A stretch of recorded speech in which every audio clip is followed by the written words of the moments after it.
Guys, I'm back with another roadmap from 1st May to 15th May. As promised, भाई time to time road maps आ रहे हैं and 1 तारीख से तुम्हारा रोड मैप चालू हो रहा है और 29th को मैं अपलोड कर रही हूँ।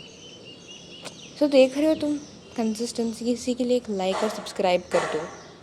आगे देखते हैं क्या है। बहुत हो गई लाइक की बातें। Okay, go in the flow with the classes. अब पहले तो यहाँ पे टीचर था, ये वही है, सेम चीज़, ज़्यादा कुछ डिफरेंस नहीं है, 2 चीज़ें नहीं ऐड हुई है बस।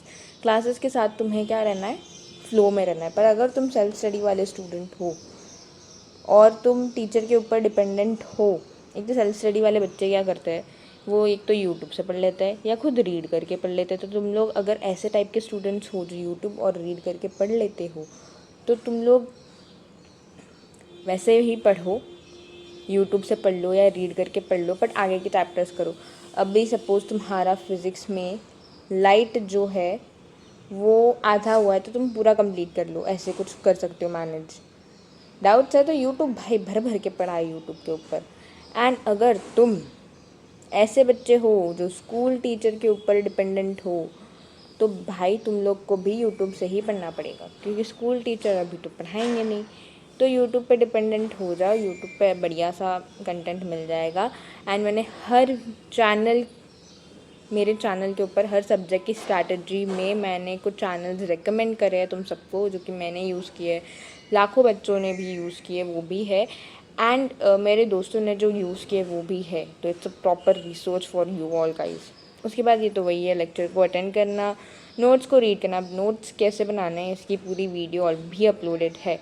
तो नोट्स का एक सिंपल बात याद रखना, जो आपको टीचर देंगे वो तो लिखना है, लिख सकते हो, बट आप अपने हिसाब से भी नोट्स बना सकते हो, जिससे आप योर नोट्स का टैग दे सकते हो, आप खुद नोट्स बना सकते हो, and that will be the best thing. मैं बताऊँ, खुद के नोट्स से बढ़िया कोई चीज़ नहीं होती है।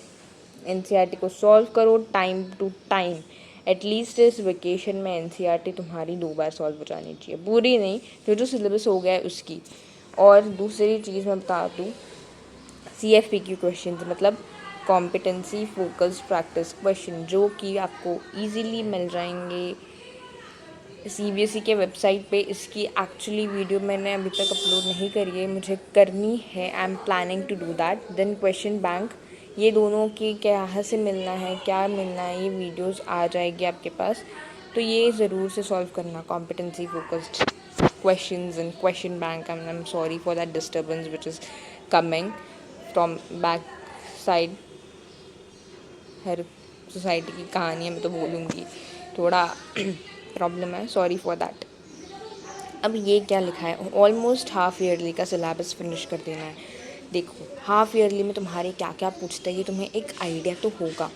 अगर मैं साइंस की बात कर लूँ तो बायो में तुम्हारे फर्स्ट 2 चैप्टर्स रहते हैं हाफ ईयरली में, केमिस्ट्री में भी फर्स्ट 2 चैप्टर्स रहते, और कहीं कहीं 3 रहते हैं, एक्चुअली 3 भी रहते, 2 से 3 चैप्टर्स रहते। एंड फिज़िक्स में भी 2 चैप्टर्स रहते हैं, क्योंकि 4 है गिन चुन के। तो तुम एक काम कर सकते हो, फिज़िक्स का तुम लाइट कंप्लीट कर सकते हो। Light is a very important chapter. अगर तुमसे लाइट हो चुका है तो तुम चैप्टर 2 भी कर सकते हो, human and colourful world. Chemistry का देखे तो केमिस्ट्री का first is chemical reactions and equation, ये आधा तो तुम्हारे स्कूल में कंप्लीट हो गया, तो तुम्हें आधा ही कंप्लीट करना है। और एसिड बेसिस एंड सॉल्ट तुम आधा कंप्लीट कर सकते हो। ऐसे हाफ ईयरली का ऑलमोस्ट, पूरा नहीं, हाफ ईयरली का ऑलमोस्ट सिलेबस तुम कंप्लीट कर सकते हो। बाबा में जैसे अगर तुम्हारे 3 चैप्टर आ रहे, 2 कंप्लीट कर सकते हो। लाइफ प्रोसेसेस तुम कंप्लीट कर सकते हो। लाइफ प्रोसेसेस अपने आप में बहुत बड़ा चैप्टर है, तो you can manage in that way. And maths की मैं बात करूँ तो मैथ्स का हाफ ईयरली में आता है अराउंड 7 चैप्टर्स, तो तुम 7 नहीं, एटलीस्ट 5 चैप्टर्स कंप्लीट कर सकते हो। मैं बताऊँ, मेरे हाफ ईयरली तक मेरे जो सर थे क्लासेस में, उन्होंने ट्रिगो पढ़ा दिया था। भाई ट्रिग्नोमेट्री तक ख़त्म हो गया था। Trigonometry I guess 8th to 9th chapter है।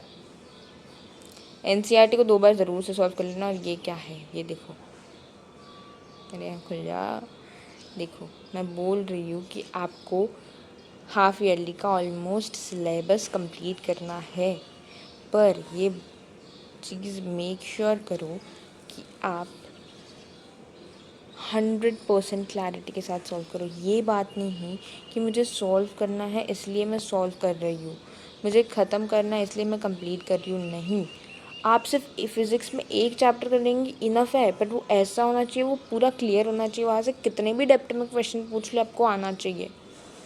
इतना क्लियर, इतना स्ट्रॉन्ग बनाना है। एंड आई नो इतना स्ट्रॉन्ग बनेगा नहीं, बट तुम लोग एटलीस्ट ये 2 बुक्स अगर सॉल्व करोगे ना, CFPQ and question bank, enough है।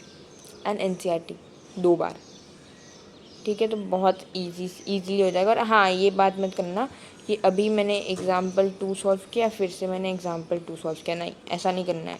आज मैंने एग्ज़ाम्पल 2 सॉल्व किए, एग्ज़ाम्पल 3 सॉल्व किया, इसके बाद मैम ने मुझे पढ़ाया नहीं है या मेरे सारे एग्ज़ाम्पल्स हो गए, तो फिर मैं जाऊँगा एक्सरसाइज के ऊपर।